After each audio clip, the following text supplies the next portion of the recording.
Midnight Echoes.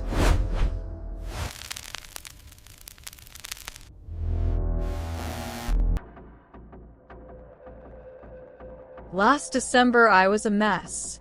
My girlfriend had moved out in November, and my resolution for the new year was simple: get my life back together.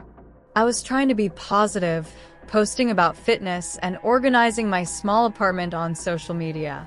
I'd matched with this guy, Cal, on a dating app, but we never met. He was quiet, but he watched every single one of my stories. Around December 28th, I posted about throwing out all my junk food and buying new workout gear. He messaged me immediately. "I'm a personal trainer. I'll come help you prep for the new year. No charge." I hesitated. It felt invasive, but I was so desperate for distraction, I agreed. He was coming over on New Year's Eve around 8 p.m. When he arrived, I was shocked. Cal was enormous, not muscular, just vast. He filled my tiny apartment entryway. He wore cheap, brand new sneakers and smelled strongly of disinfectant, almost like a locker room floor. We went straight to the kitchen. He opened my cabinets and fridge.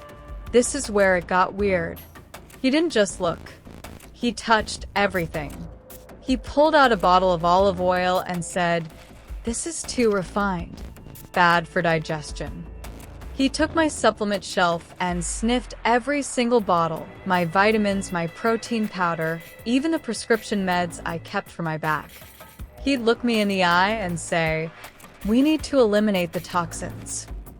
I tried to suggest we just drink the bottle of craft beer I bought, but he shook his head, smiling too wide. "No toxins, my friend. We are cleansing." I brought a special herbal tea.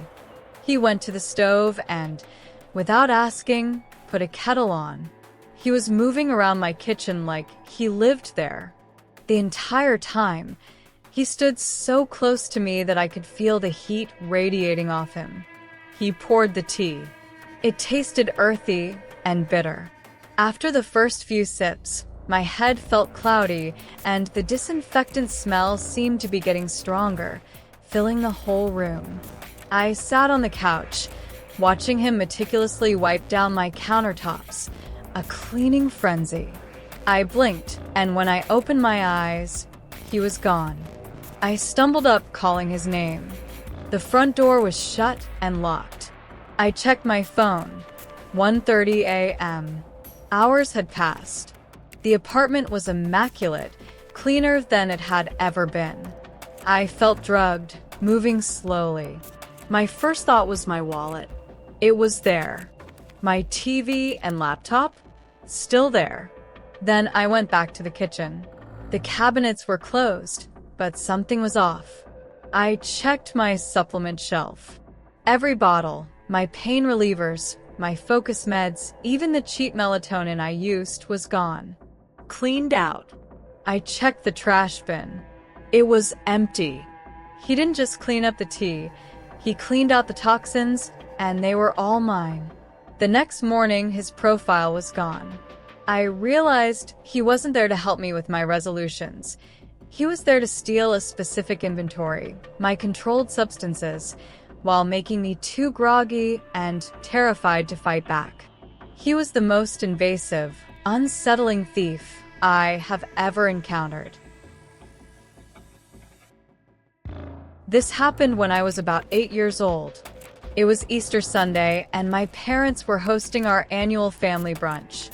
My younger sister and I were outside setting up the plastic Easter eggs around our yard. Our street was dead quiet. Most of the neighbors were older, so no other kids were usually around.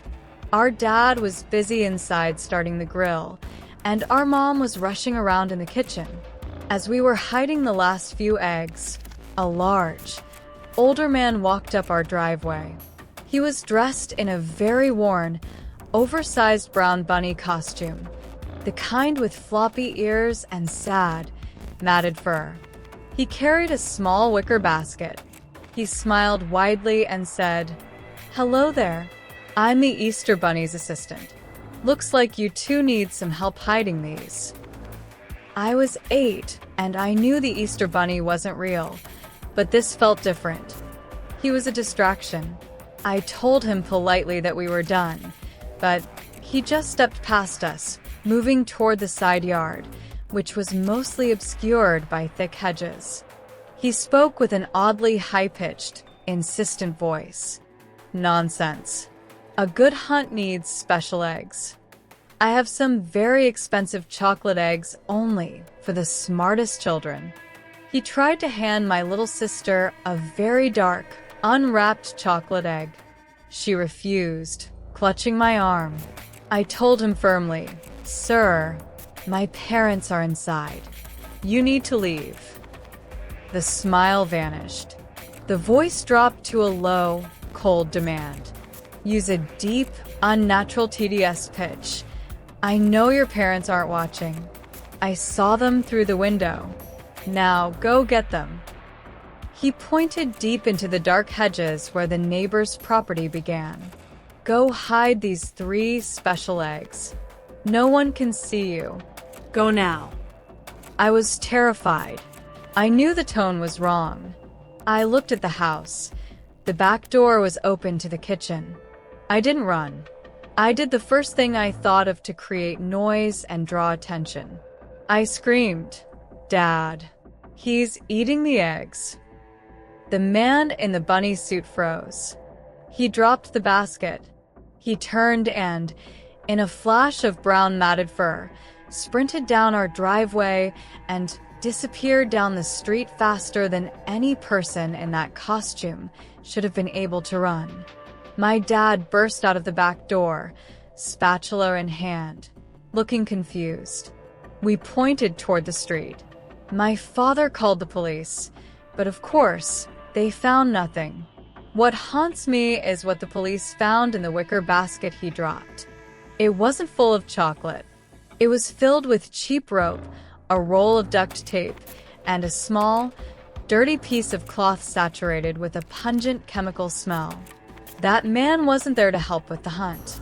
He was counting on the chaos of Easter morning and my parents being distracted to lure us away to the obscured side yard. My childhood knowledge that the Easter Bunny was a myth is probably what saved us. Last summer, my partner Sarah and I rented a beautiful, isolated cottage in the countryside for a week-long break. It was a rustic, lovely spot with a huge wraparound deck and a lot of land. The first day, a man arrived. He introduced himself as Dale, the caretaker. He was oddly specific. He was wearing paint-stained overalls and a t-shirt for a local locksmith company. He said he lived just down the dirt road and was checking the inventory checklist before the main season began. He walked through the house, holding a clipboard, nodding. He noted things that were strange. Yes, 2 bottles of shampoo, 5 kitchen knives, 2 pillows. He knew exactly what belonged in the house. After he left, Sarah and I started unpacking. We immediately noticed discrepancies. We only needed 1 set of house keys, but there were 3 keys on the hook. The front porch swing, which looked sturdy in the photo, was missing a key structural chain. We couldn't find the advertised grill on the deck. I messaged the host, Mike, who responded quickly. "I don't have a caretaker named Dale. My brother sometimes drops by, but he's out of state." I immediately told Sarah we had to leave. We packed everything in under 20 minutes. As I was locking the front door, I saw a set of fresh tire tracks leading away from the driveway that hadn't been there when Dale arrived. We got back to the main highway and called Mike, giving him a full description of Dale. Mike sounded genuinely panicked. He asked, "Did you happen to check the basement? It's usually locked, but sometimes I forget." I told him I hadn't even looked for a basement. He begged us to turn around and call the police. We refused. Later that evening, after the police had investigated, Mike called us back. They found the basement door, usually hidden behind a stack of firewood. It wasn't locked.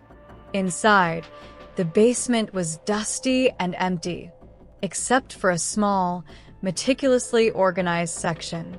There was a folding chair, a sleeping bag, and a few containers of dried food. But what chilled me to my core was what was nailed to the support beam facing the main living room. It was a corkboard. On it was a complex diagram, not of the house inventory, but of our movements. Hot tub usage, marked with specific hours. Lights on off, marked daily. The checklist, a list of items we brought, not the houses, with specific medications and electronics circled in red. The man we met, Dale, wasn't checking inventory. He was the occupant of that basement, observing us from the crawl space. He used the caretaker visit to confirm his checklist of our personal items and to ensure we were following a predictable schedule before he made his real move.